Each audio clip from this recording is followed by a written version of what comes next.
Gracias. Bueno, en la clase que vamos a desarrollar hoy vamos a hablar de, no te deja activar el micrófono. Yo vi que esa opción fue una de las que, pero entonces, ¿por qué la otra chica que habló antes sí podía activarlo? Revisa otra vez si te deja, porque yo activé esa función de que ustedes pudieran activar sus micrófonos hace un momento. Mm, ok.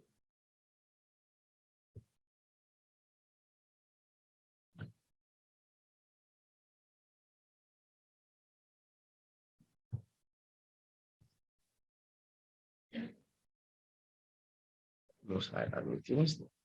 A todos debería dejarlos, porque yo ya lo permito que, sí, ya, desde ese momento debería dejarlos. Si quieres prueba, Catherine, Sí, ahora ya sí. debería dejarlos tú. Ya, discúlpeme esto, pero pues nunca había como empezado. Yo siempre como que me daban y ya estaba todo acomodado. Pero bueno, ahí vamos aprendiendo. Entonces, mecanismos de participación ciudadana y por qué es importante que los miremos. Pues primero son importantes para la prueba, que supongo que aquí muchos de ustedes están preparándose para eso, pero de hecho para todas las pruebas. En la prueba de la Universidad Nacional y en la prueba de la Universidad de Antioquia también, pues se miran estos mecanismos de participación ciudadana y yo quisiera que los miráramos al menos pues de manera como más o menos profunda, cuáles son sus procedimientos, en qué momento se puede utilizar cada uno. Y lo primero que quiero que hagamos para meternos en contexto es que nos concienticemos de lo importante que es la participación de las personas en una democracia. Esta frase es del libro, creo que se llama Nueva Época del- de la democracia liberal de Macpherson, que es un politólogo canadiense, pues bastante famoso. Si ustedes van a estudiar ciencias políticas, lo más probable es que lean este autor. Y pues hay pues una frase como de ese libro que en este contexto creo que viene al caso. Dice, la poca participación y la desigualdad social están tan intrínsecamente unidas que para que haya una sociedad más equitativa y más humana, hace falta un sistema político más participativo. Porque es que la democracia se entiende como el gobierno de las mayorías, se entiende como el gobierno de las masas o del pueblo. Pero lo cierto es que a medida que tenemos cúmulos de personas más grandes, vamos trasladándonos hacia una democracia que es más representativa y cada vez menos participativa. La idea, por ejemplo, de una democracia deliberativa es algo que se ha hablado mucho estos últimos años entre politólogos, abogados y economistas. Y estos mecanismos de participación y lo que podamos también criticarle a ellos es muy importante para que podamos construir una democracia en la que seamos más participativos y menos representativos, porque ser representativos lo que implica es que a la larga van a terminar prevaleciendo los intereses de unos pocos. Y realmente se piensa que se legitiman las decisiones porque, por ejemplo, el Congreso se dice que es la voluntad del pueblo, porque las personas que están allá en el Congreso son elegidas por voto popular, pero cuando lo miramos en la realidad es muy poco lo que hace nuestro Congreso de la República y, y ya hacerle un análisis de legitimidad de decir esto sí representa la voluntad del constituyente primario que en nuestra Constitución lo dice, debería ser pues el pueblo reunido, es un examen complejo y yo sí creo que cualquier análisis riguroso de esta cuestión pues llegaría por lo menos a la conclusión de que la legitimidad del Congreso de la República hoy está bastante en duda. Este es un artículo de la Constitución, ya no me acuerdo en este momento. Ese es uno de los primeros 40 artículos de la Constitución, que son dos artículos de la Constitución que quise poner aquí, que es el primero, dice que todo ciudadano tiene derecho a participar en la conformación, ejercicio y control del poder político. Y el otro, este es el 103, el segundo es el 103 que define cuáles son los mecanismos de, sí, el 103 que define los mecanismos de participación. Los mecanismos de participación del pueblo en ejercicio de su soberanía son el voto, el plebiscito, el referendo, la consulta popular, el cabildo abierto, la iniciativa legislativa y la revocatoria de mandato. En esta clase vamos a tratar de analizarlos cada uno de ellos y ver cuáles son sus particularidades. Entonces, eh, vamos a empezar con el plebiscito. ¿Cuál es el referente de plebiscito para que ustedes se acuerden, por ejemplo, históricamente cuando ocurrió un plebiscito en nuestro país? Pues el plebiscito por la paz. A eso también hace alusión como el fondo de la diapositiva que tengo, que les pongo ahorita, y es el plebiscito por la paz fue uno de esos mecanismos que se utilizó para consultarle a las personas si estaban de acuerdo en su momento confirmar el acuerdo de paz. Y bueno, vamos a ver más o menos por encima cuáles son las características del plebiscito. El plebiscito es un pronunciamiento del pueblo que se convoca por el presidente de la República y en el cual el pueblo va a decidir lo importante del plebiscito también una diferencia, por ejemplo, con otros mecanismos de participación es que aquí se hace una pregunta cerrada. Aquí hay una decisión que se va a proponer y se va a someter si las personas están de acuerdo o en desacuerdo de, de dicha política. Y es una política que sí o sí es del Ejecutivo. ¿Sí? Por ejemplo, en su momento, las negociaciones de paz con la hoy exguerrilla de las FARC en su momento pues era una decisión del Ejecutivo en la que no intervenía directamente el Poder Judicial o el Poder Legislativo. Entonces, en ese sentido, recordemos, son las decisiones del Ejecutivo y especialmente las decisiones que no requieren aprobación previa del Congreso de la República, las que nosotros vamos a tramitar por plebiscito. Es para, bueno, lo importante es que no siempre también estas decisiones del pueblo que vayan a tomar estas consultas no siempre van a ser obligatorias. Van a ser obligatorias siempre y cuando se cumpla cierta cantidad de censo electoral que participe. De lo contrario, no son obligatorias y el Ejecutivo puede tomar como indicativo de la satisfacción como social de sus políticas, los resultados del plebiscito, pero no necesariamente va a estar, por ejemplo, si le rechazan su política pública y esto no es, y realmente no participó más del 50% del censo electoral, pues entonces no está obligado a derogar como esa política pública.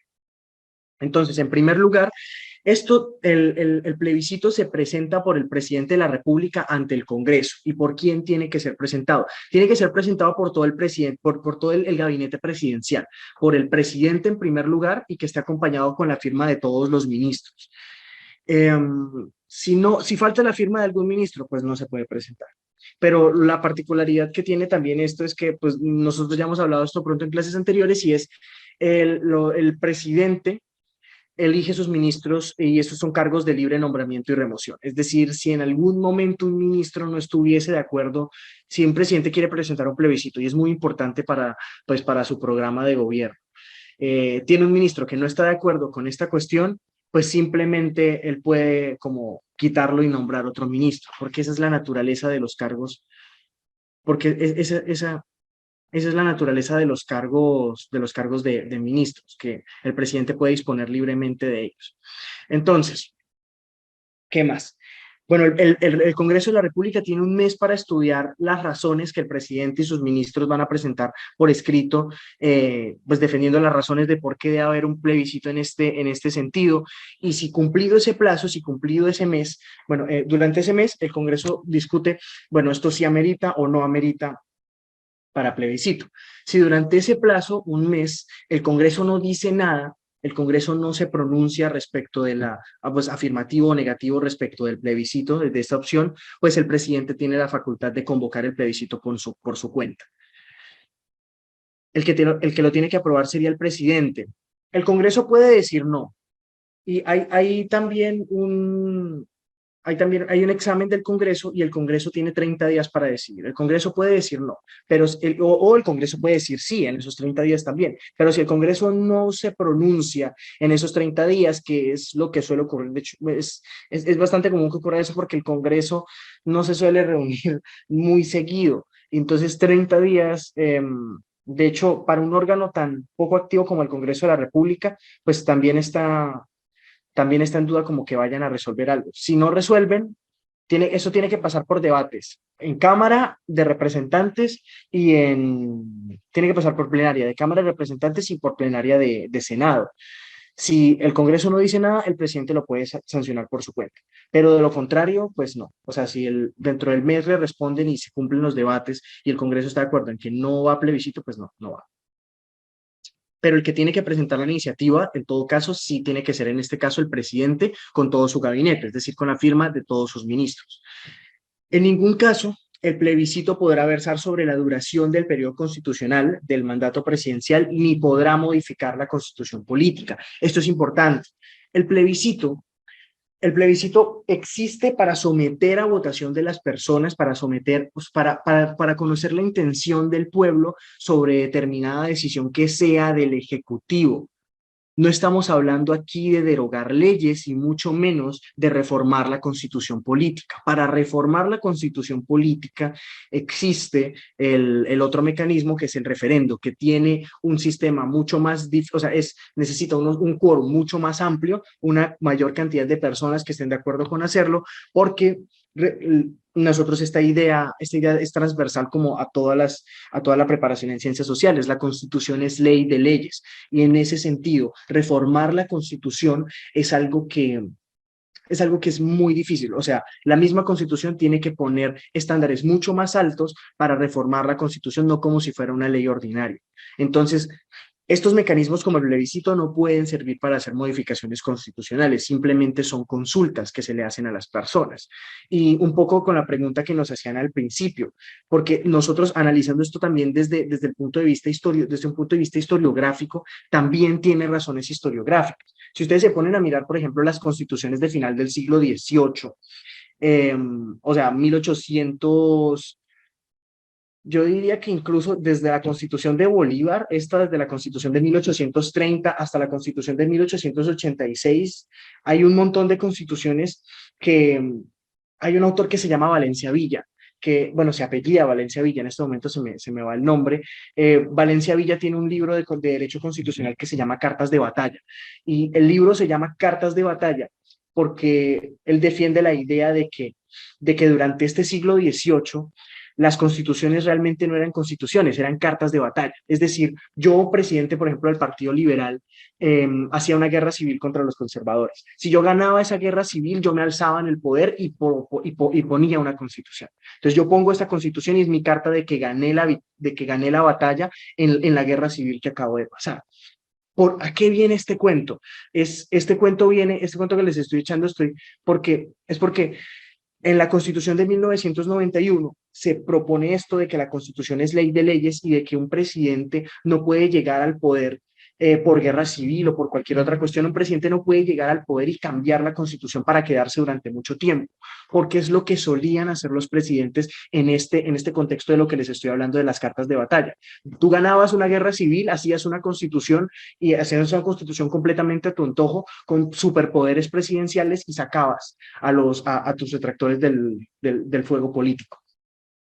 La idea de que la constitución no se pueda modificar tan sencillo precisamente tiene que ver con eso y por eso el plebiscito no es un mecanismo para modificar la constitución, simplemente para someter como para conocer la opinión de las personas. Sí, tampoco tiene necesariamente fuerza normativa. Puede llegar a ser obligatorio, y es el punto que sigue aquí después, solamente va a ser obligatorio si participa más del 50% del censo electoral. O sea, el 50% del censo electoral es mucha gente, entonces es muy difícil que eso ocurra.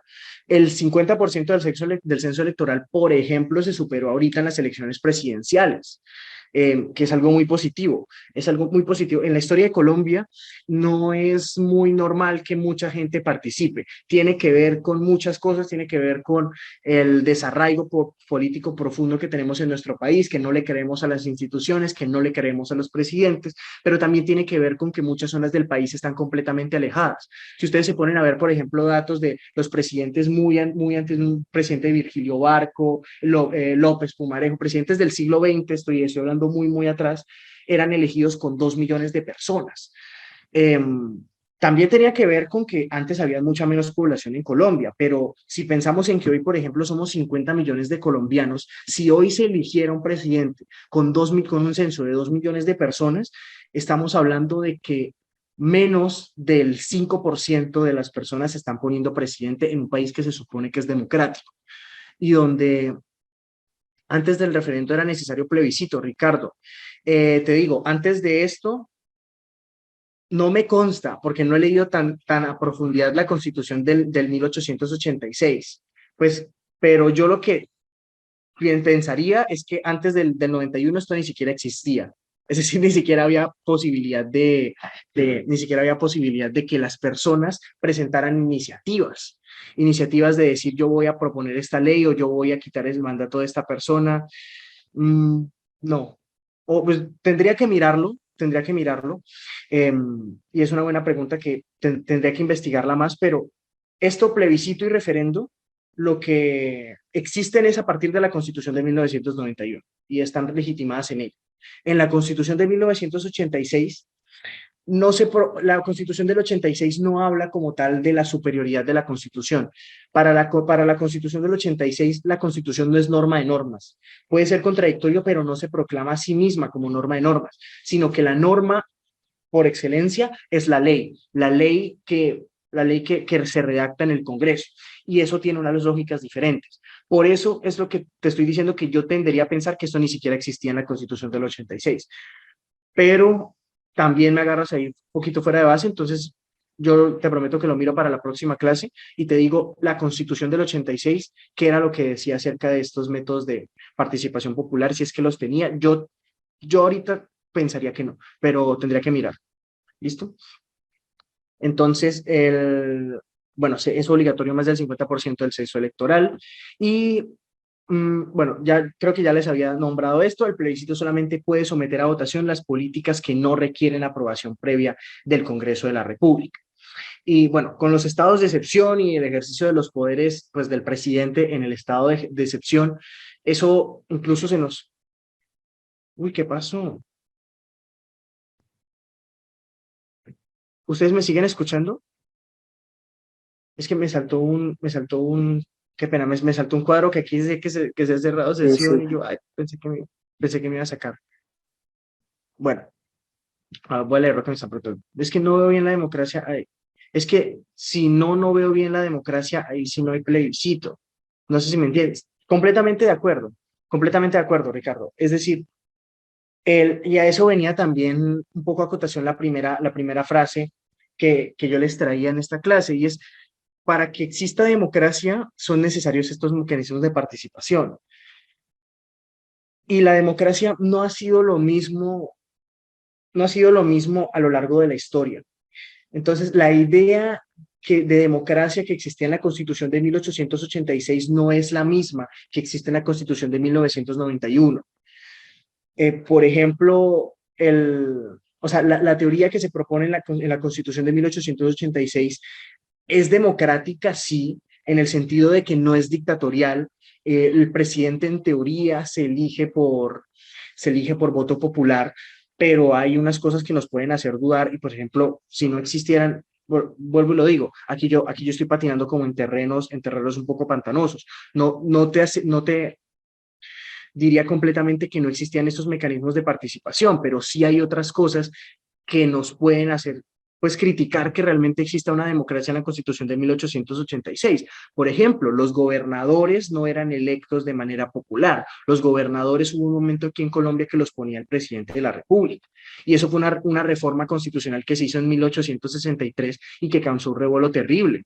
La misma Constitución de 1886, en principio, bueno, hay muchas otras constituciones aquí en Colombia que legitimaban, por ejemplo, la esclavitud.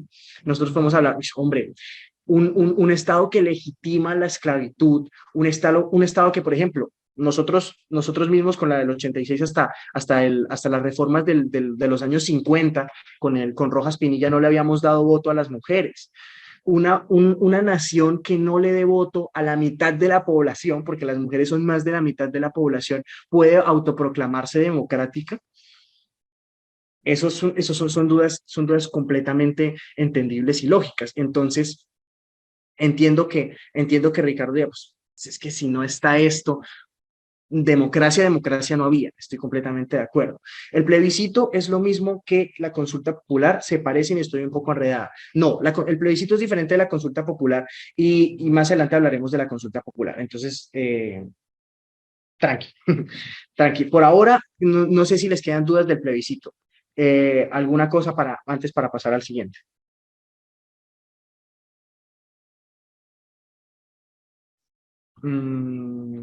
Pues creo que no, entonces vamos a pasar.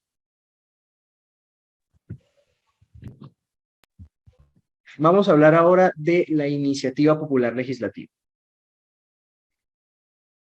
Entonces, la iniciativa popular legislativa es el derecho que todos tenemos. Cuando hablamos un poquito de la rama legislativa, ya hablábamos de este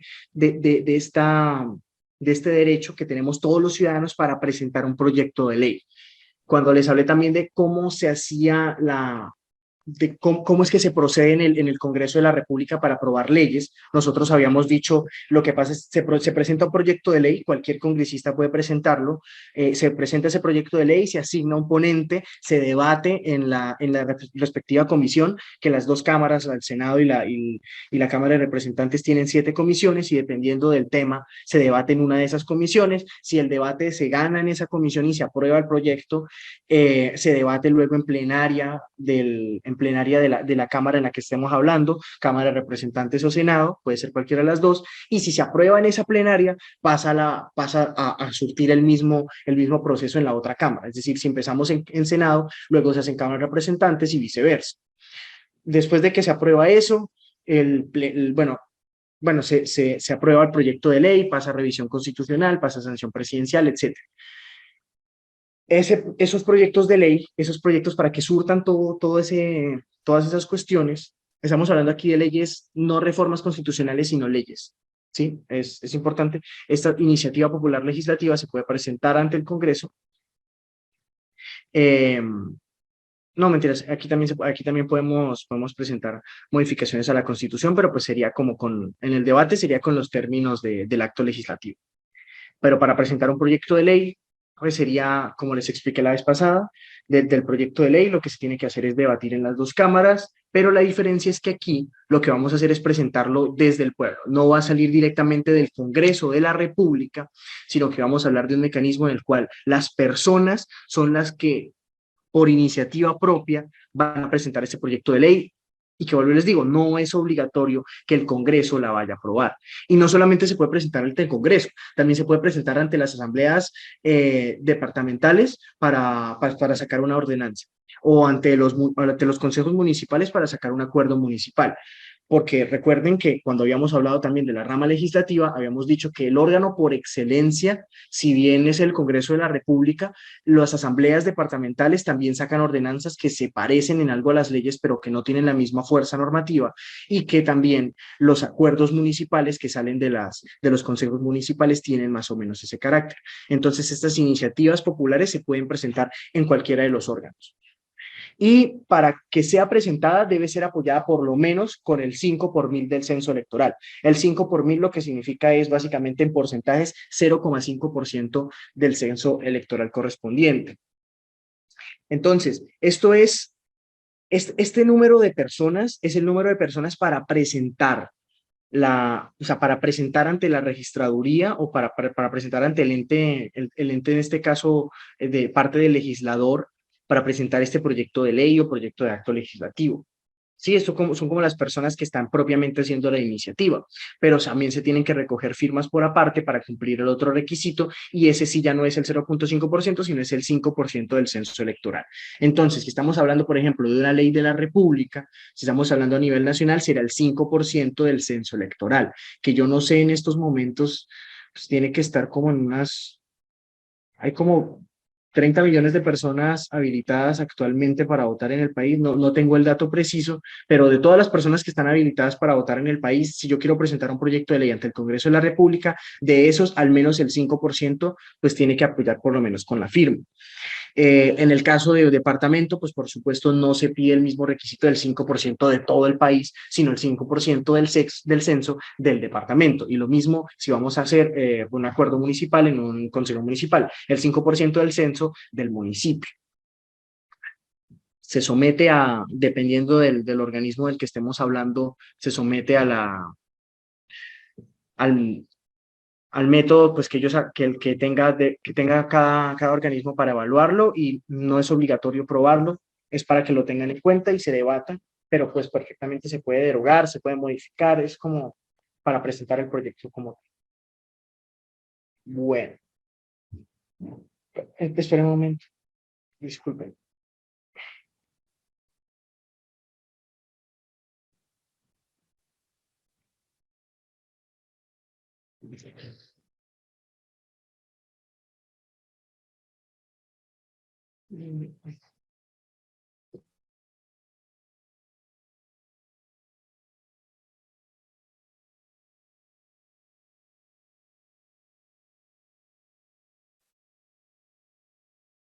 Ok,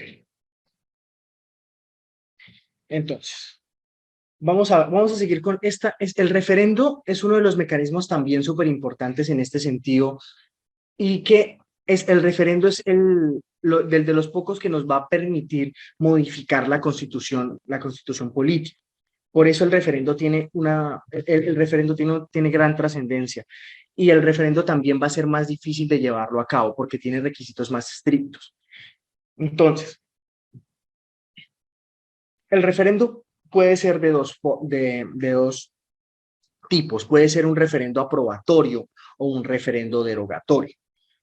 ¿Cuál es la diferencia? El referendo aprobatorio, eh, pues es para aprobar una ley, para una propuesta de ley. Aquí ya no estamos hablando como en las anteriores, en la anterior, que se propone un proyecto para dejarlo a decisión del Congreso, sino que aquí estamos hablando de el mismo pueblo va a aprobar una ley o una reforma constitucional. Entonces, el, ese es el aprobatorio. Y para presentar un proyecto y para tratar de establecerlo. Y el otro es para dejar sin efectos una ley o para modificarlo. Por ejemplo, se está haciendo un referendo se está, bueno, todavía no se va a hacer el referendo, se están recogiendo firmas para una iniciativa que lo que propone eh, es que este ejemplo es complejo. Ya no sé si quiero dar el mismo ejemplo, pero ustedes saben que a principios de este año la Corte Constitucional, mediante sentencia de constitucionalidad, declaró inexequible la norma que lo que hacía era pues penalizar la interrupción voluntaria del embarazo, el aborto. Declaró inexequible esa norma, entonces ya no hay penalización hasta las 24 semanas, creo que es lo que dice. En este sentido, hay un referendo, por ejemplo, para modificar la Constitución o para modificar esa sentencia de la Corte y, y pues que vuelva a ser un delito aquí en Colombia, volver a poner su delito en el Código Penal. Es una evaluación de hasta dónde puede llegar, de hasta dónde puede llegar, por ejemplo, el referendo, pero digamos que un referendo se puede plantear para modificar, creo que sería no sería un mecanismo ideal de lo que hablamos la clase pasada, por ejemplo, para modificar la naturaleza de la Procuraduría General de la Nación, pero si se decidiera hacer, si se decidiera convocar un referendo para estos efectos, perfectamente se podría hacer. O sea, es decir, se podría modificar la Constitución, que lo que hace es determinar cómo están organizados los órganos de control y poder, por ejemplo, establecer esta propuesta que les estábamos diciendo ayer, esta propuesta para hacer que la Procuraduría se ajuste con la Convención Interamericana de Derechos Humanos. Entonces, el referendo esto, tiene grandes alcances. Discúlpeme por el ruido. Y ya, no, ya se me ocurrió un mejor ejemplo. La Constitución de 1991 no permitía la reelección presidencial y de hecho hoy en día tampoco la permite. Hoy en día tampoco permite la reelección presidencial. Pero ustedes saben que, por ejemplo, tanto el presidente Álvaro Uribe como el presidente Santos tuvieron 2 periodos presidenciales. ¿Cómo creen que fue posible que, pues, que se permitiera esto? Mm,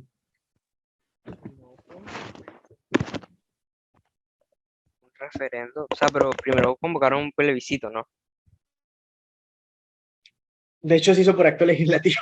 Pero esas son cosas que se pueden modificar mediante referendo. Son cosas retrascendentales, pero a lo que vengo también es que hay unas cosas que en la Constitución la Corte Constitucional ha llamado cláusulas pétreas. Esto viene al caso para hablarles de los límites de los límites que la misma Constitución política pone a su misma como modificación. Por ejemplo, la Corte Constitucional ha dicho que el artículo 11 es inmodificable. Así yo convoque un referendo o así yo haga un acto legislativo, yo no puedo modificar el artículo 11 que dice que el derecho a la vida es inviolable y no habrá pena de muerte en nuestro país. Esa misma idea fue la que usó, por ejemplo, la Corte Constitucional eh, para declarar inexequible el acto legislativo que proponía también la cadena perpetua para violadores de niños, porque no puede existir cadena perpetua en nuestro ordenamiento constitucional. La diferencia entre esas dos, ¿entre cuáles dos? Entre acto legislativo y referendo. Sí. El acto legislativo no es un proyecto de ley precisamente, pero el acto legislativo se gesta desde el Congreso, más o menos como si fuera un proyecto de ley.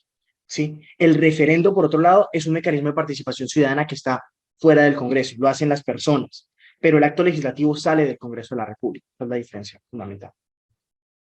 Qué pena, ¿podría repetir, por favor? El acto legislativo es una modificación, bueno, primero el referendo puede modificar leyes o puede modificar constitución. El acto legislativo modifica necesariamente la constitución, porque para modificar leyes están los proyectos de ley y están las leyes estatutarias, todo lo que hace el Congreso.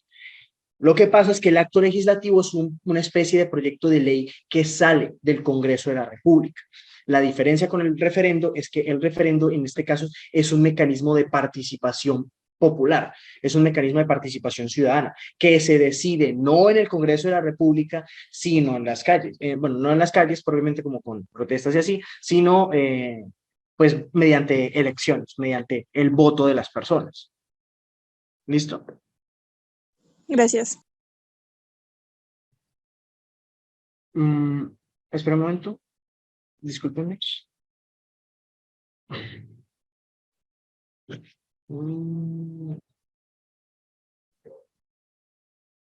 Ok. Entonces, el caso del presidente, por ejemplo, Álvaro Uribe, que lo que yo les decía era, en principio, la Constitución de 1991 no, no permitía la reelección de los candidatos presidenciales, sino que era por una única vez que usted podía ejercer su mandato. Eso también tiene unas razones históricas importantísimas, que un poco también tiene que ver con lo que con lo que les dije anteriormente de Valencia Villa, de este libro de cartas de batalla, porque aquí en Colombia eso de reelegir presidentes es muy complejo, porque tenemos una historia en el siglo XVIII prácticamente de presidentes que se reelegían y se reelegían y que hacían constituciones a su antojo. Entonces, esto es una, por ejemplo, cláusula pétrea hoy en día, pero en su momento el presidente Álvaro Uribe lo tramitó por Congreso y se hizo ese acto legislativo es que la pregunta que también, le hice un poquito la pregunta como con trampa, para ver si sabía. No lo hizo por referendo, lo hizo por acto legislativo, pero también es una cosa que eventualmente él podría haber hecho por referendo. Y es más, yo me atrevo a decir que el referendo hubiera salido, o sea, él hubiera salido victorioso en el referendo en ese momento, porque para esa época Álvaro Uribe era uno de los, o sea, nunca había existido un presidente con tanta aprobación en general de las personas y tenía una bancada política extremadamente fuerte. Él hubiera podido presentar ese proyecto por referendo y lo más seguro es que las personas le hubieran seguido para aprobar la reelección. Pero lo cierto es que también la Corte Constitucional, que es como la guardiana de la Constitución en este sentido, dijo, oiga, le vamos a permitir un periodo más, pero no reelección vitalicia.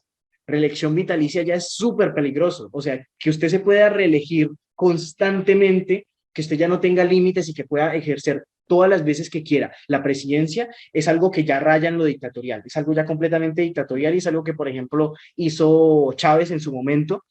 Eh, es algo que está muy superado. O sea, hoy en día pensar en una democracia en la que se reelija constantemente el presidente y en la que no haya límites de mandato, es muy duro pensar, la verdad. Pues porque lo que uno después encuentra es que se quedan en el poder por siempre, por siempre, por siempre, y pues ahí ya es un problema terrible.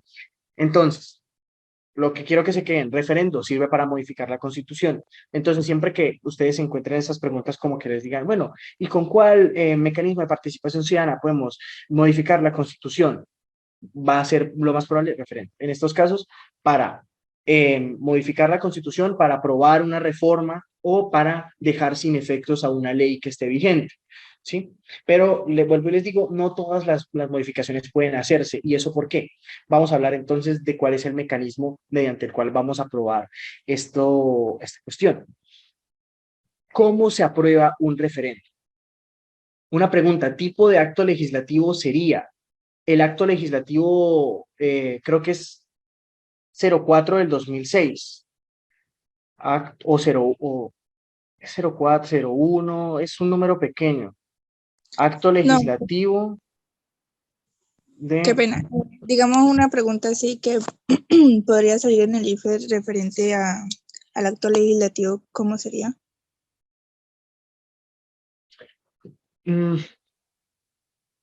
Por ejemplo, es que ustedes tienen que, para eso, saber, por ejemplo, cuáles son las cosas de las que habla la Constitución política. La Constitución, por ejemplo, en su primer título son sus primeros 10 capítulos, perdón, los primeros 10 artículos del 1 al 10, empieza Colombia es un Estado social de derecho, organizado en forma de república unitaria, etcétera, etcétera. Esos son los principios fundamentales del Estado. Después vienen los derechos fundamentales, luego vienen como los derechos sociales, económicos y políticos, y los derechos del medio ambiente. Hay muchas otras cosas que se organizan en la Constitución, por ejemplo, la cuestión electoral, los organismos de control. Eh, ahí lo que les invito es a que se miren, por ejemplo, el índice de la Constitución política y ya se van a hacer una idea. Hay una en la que se organizan las 3 ramas del poder público, más o menos lo que hemos visto en estas clases. Entonces, cualquier cosa que sea, por ejemplo, modificar algo que esté en la Constitución, va a ser mediante referendo, ¿sí? O modificar alguna ley para aprobar una ley o para dejar sin aplicación a una ley, siempre que les hablen de modificar leyes de la República, se puede hacer por referendo. Cuando les hablen de modificar constitución, se va a hacer también, se va a hacer también por esos lados. Por ejemplo, les decía, para cambiar la naturaleza una pregunta que se me ocurre, que no sé si vaya a salir porque no sé si alcancen a hacerlo, pero, por ejemplo, una pregunta así como haciendo referencia a Gustavo Petro, sería como, el presidente electo quiere cambiar la naturaleza de un órgano de control. El órgano de control es la Procuraduría General de la Nación. ¿Cuál es el mecanismo de participación ciudadana mediante el cual podría ratificar esa reforma a la Constitución? Pues sería el referendo. No podría hacerlo mediante plebiscito porque el plebiscito no puede modificar, pues el plebiscito no es modificatorio.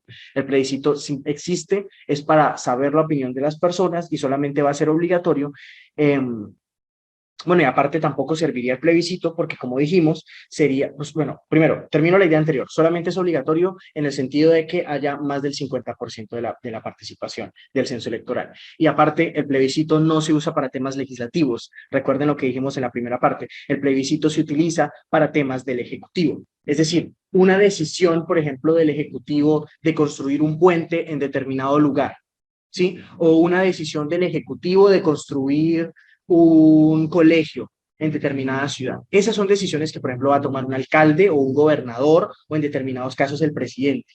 Esas son decisiones del Ejecutivo que no se someten mediante referendo. El referendo es para cosas legislativas, para proyectos de ley, para normas, para reformas a la Constitución. Espero estar siendo claro, pero si no estoy siendo claro, pues me pueden seguir como interpelando sin ningún problema. Pero creo que esas son como las diferencias. Primero, el referendo propone, mediante el referendo se pueden hacer reformas a la Constitución y mediante plebiscito no, y el plebiscito es para actos como ejecutivos, del Ejecutivo. Entonces, bueno, rapidito, no sé si, creo que no vamos a alcanzar, nos va a tocar terminar en la próxima.